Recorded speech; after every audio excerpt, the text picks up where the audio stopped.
Welcome back. आज का हमारा टॉपिक रहेगा टीम वर्क। ये एक इंटरव्यूअर के लिए बहुत क्रिटिकल और एक बहुत इंपॉर्टेंट चीज़ है। वहीं ज़्यादातर इंटरव्यूज़ में ये देखा गया है कि इंटरव्यूई इस चीज़ को बहुत सीरियसली नहीं लेता है। तो one has to understand the importance कि why team work is so crucial for an employer.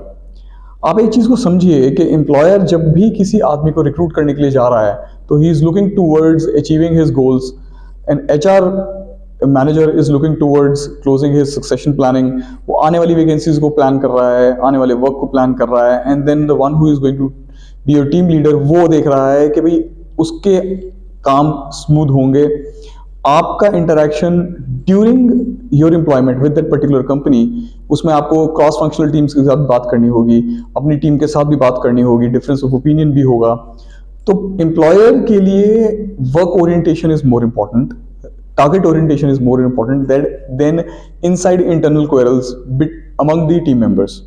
तो इस चीज को अवॉइड करने के लिए एम्प्लॉयर्स क्या करते हैं, वो ड्यूरिंग इंटरव्यू ही इंटरव्यूई को असेस करने की कोशिश करते हैं कि वो कौन सी ऐसी टेक्निक्स हैं, वो कौन से ऐसे मेथड्स हैं, वो कौन से ऐसे प्रोबेबल क्वेश्चंस हैं जिससे एम्प्लॉयर इंटरव्यूई को इस बात पे असेस कर लेता है कि whether he is going to be a good team member और नॉट। आज हम उसके बारे में डिस्कस करने जा रहे हैं। यहाँ पर बहुत सारी चीज़ें हैं, बहुत सारे मेथड्स हैं, जिसमें सबसे प्रोमिनेंट और बहुत नोन मेथड जो है साइकोमेट्रिक एनालिसिस होता है। ये एक साइंटिफिकल टूल है जिसके बारे में हम फिर आगे फर्दर किसी वीडियो में बात करेंगे। What are psychometric tools and what are psychometric tests, जिसके बेसिस के ऊपर एक इंटरव्यूई को असेस किया जाता है कि whether he is a good fit और नॉट। इन मेथड्स को अडॉप्ट करके आप ये मान के चलें कि there are employers those who give so much of weightage to these factors कि even if you have cleared the interview, you have cleared the technical rounds, आपने 7-8 राउंड भी क्लियर कर लिए हैं, even then if you don't clear the psychometric exams, आपको rejection face करनी पड़ सकती है। यहाँ पर कुछ एम्प्लॉयर्स ऐसे हैं जो कि शायद फ्रेशर लेवल के ऊपर, जहाँ पर फ्रेशर्स की रिक्रूटमेंट हो रही है, वहाँ पर शायद इन टूल्स का इस्तेमाल ना करें। तो वहाँ पर जनरल क्वेश्चंस क्या होते हैं, वहाँ पर सिंपल सा क्वेश्चन होएगा कि आपने जो अपना project during your final year किया था, उस प्रोजेक्ट के अंदर क्या आप अकेले थे या आपने टीम के साथ काम किया था। अगर आपने टीम के साथ काम किया था तो कभी ना कभी डिफरेंस ऑफ ओपिनियन ज़रूर हुआ होगा आपके बीच में या आपकी टीम लीडर के बीच में। क्या आप टीम लीडर थे या आप टीम मेंबर थे। तो इस तरीके के सवाल पूछ के एम्प्लॉयर इस चीज़ को गेस करने की कोशिश करता है कि whatever position you are holding in the team, क्या आप एक टीम मेंबर थे, क्या आपने टीम के टारगेट, सिंगल टारगेट को अचीव करने था, क्या आपने उस टारगेट को अचीव करने के लिए वैल्यूएबल कंट्रीब्यूशन किया, या फिर आपको ऐसा करने में बहुत सारी दिक्कतें फेस हुई। अब जब भी इंटरव्यूअर आपसे इस तरीके का सवाल पूछ रहा है तो your what should be your answer. Let us take step समझते हैं। Let us assume that employer asks a question कि आपने जो अपना प्रोजेक्ट किया था, were you alone in that project और were you working with the team. तो यहाँ पर एक चीज़ ध्यान रखें कि ये कोई बहुत बड़ा एग्जाम्पल नहीं माना जाएगा कि अगर आप ये कहते हैं कि मैंने अपना प्रोजेक्ट अलग अलग किया था and you don't have a valid explanation to it. यहाँ पर अगर आप अलग से प्रोजेक्ट कर रहे हैं तो this can give actually to kind of, ये बात आप अच्छे से समझ लें कि अगर आप ये कहते हैं कि मैं अपना प्रोजेक्ट अलग कर रहा था, सबसे अलग था मैं, and there are no certain reasons behind it, कोई ऐसी कंटिजेंसी नहीं है कि आप पीछे रह गए थे या आपके पास कोई टीम मेंबर नहीं बचा था, आपकी तबीयत खराब थी, इस तरीके के रीजंस अगर हैं इस प्रोजेक्ट को अकेले करने के पीछे, then this answer could go in your favour. But suppose these are not the reasons, then this could actually add a negative point in your profile. Employer को ये इंप्रेशन जाएगा कि आप एक अच्छे टीम मेंबर हैं ही नहीं, आपको अकेले काम करने की आदत है, and you really don't feel comfortable working with people. यहाँ पर आप इस आंसर को 101% अवॉइड करें, and whenever you are trying to do your project, do it with the team until unless there are unforeseen contingencies coming your way. कोई ऐसा reason आ गया है जिसे आप अवॉइड ही नहीं कर सकते, तब तक आप टीम के अंदर रहें, टीम के साथ काम करें। Now second question which comes is कि ही माइट आस्क यू कि आप टीम के अंदर लीडर थे या आप एक फॉलोअर थे। I was acting as a leader, तो employer would be more interested to know कि एज अ लीडर क्या आप अपने टीम मेंबर्स को फेयर अपॉर्चुनिटी देते थे अपनी बात रखने की, क्या आप उनकी बात सुनते थे। जनरली लोग सुनने में फेल कर जाते हैं, तो they would try and ask you such kind of probing questions के how many times did you actually listen to your team, आपने लोगों के साथ बैठ के कब डिस्कशन करी किसी प्रॉब्लम, प्रोजेक्ट की प्रॉब्लम से रिलेटेड, और कब आपने मिल के एक कॉमन सोल्यूशन निकाल के उसके ऊपर एक्ट करने के लिए अपने इनिशिएटिव्स दिखाए टीम को, या आपने अपना डिसीजन लोगों के ऊपर थोप दिया। यहां पर इन सारी चीजों को जब वो प्रोब करेगा तो what influence he should get to get your positive feedback is कि आपको ये दिखाना है कि आप लोगों को सुनते थे, आप लोगों के साथ बैठ के प्रॉब्लम डिस्कस करते थे, फ्यूचर टारगेट्स डिस्कस करते थे, और एक कॉमन उसका वे आउट बना के आप लोग उस पर कलेक्टिवली एक्ट करते थे। This should be your answer and this only answer will give the positive impression about you. Second part में वो ये जानने की कोशिश करेगा कि अगर आप कहते हैं कि नहीं मैं तो टीम फॉलोअर था, मैं टीम लीडर नहीं था, तो देन दे विल आस्क कि आपकी लीडर के साथ कैसी ट्यूनिंग थी, आप अपने लीडर की बात सुनते थे या लीडर आपकी बात सुनता था। अगर आप अपने लीडर की यहाँ पे बुराई करेंगे तो this might give you negative impression about for the employer. तो आपको नेगेटिविटी अवॉइड करनी है while answering such kind of questions.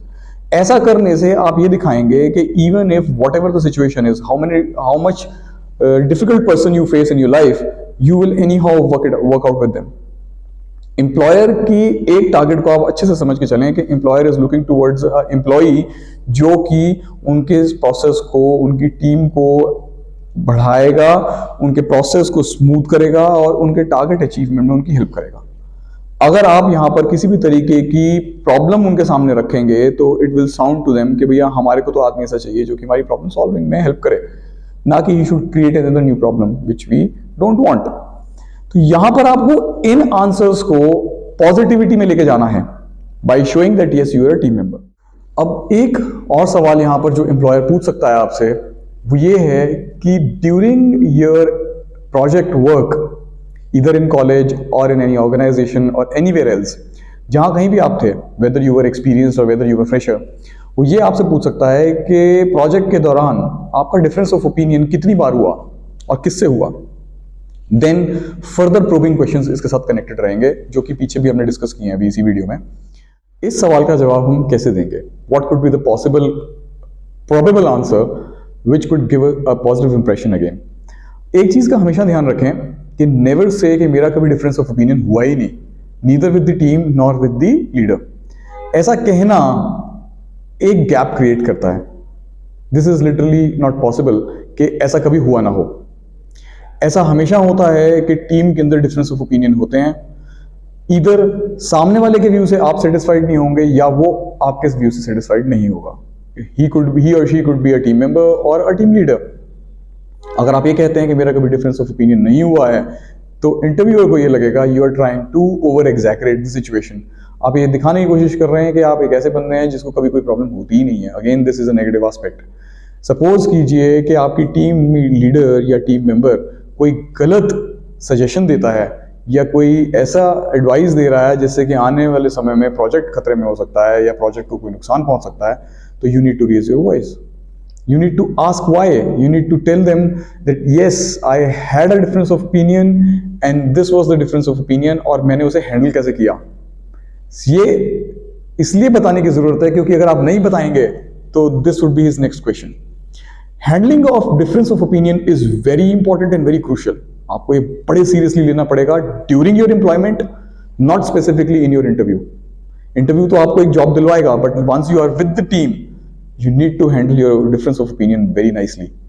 लोगों को इस चीज का बुरा लग सकता है कि आप किस तरीके से रिएक्ट कर रहे हैं, वहीं पर आप अपनी बात को इस तरीके से रख सकते हैं कि आपके डिफरेंस ऑफ ओपिनियन को लोग बड़ी ही पॉजिटिवली लेंगे और आपके साथ एज अ टीम काम करेंगे उस चीज को सॉर्ट आउट करने के लिए।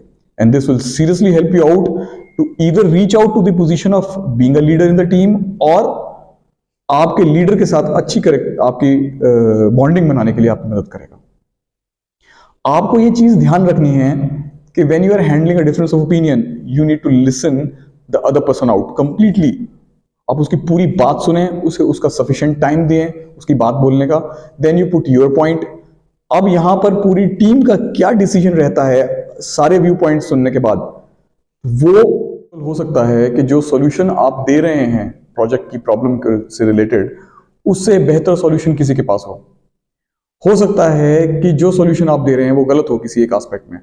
तो why team is built team को बनाया इसलिए जाता है कि where single brain is working for certain problem, वहां पे collectively 2-3 brains are working on a single problem. So outcome of that working of 2-3 brains collectively is definitely going to be better than a single brain.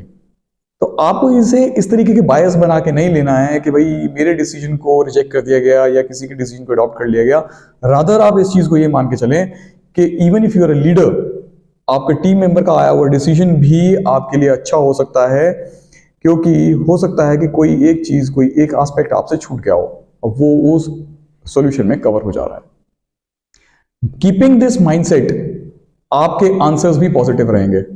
So when you are appearing for an interview, you need to keep this mindset ready and answer these questions. And I truly believe कि इस तरीके से answer करने पे आप team work को अपने favour में लैंड करवा सकते हैं, and which can probably result you getting an offer. Thank you so much for watching.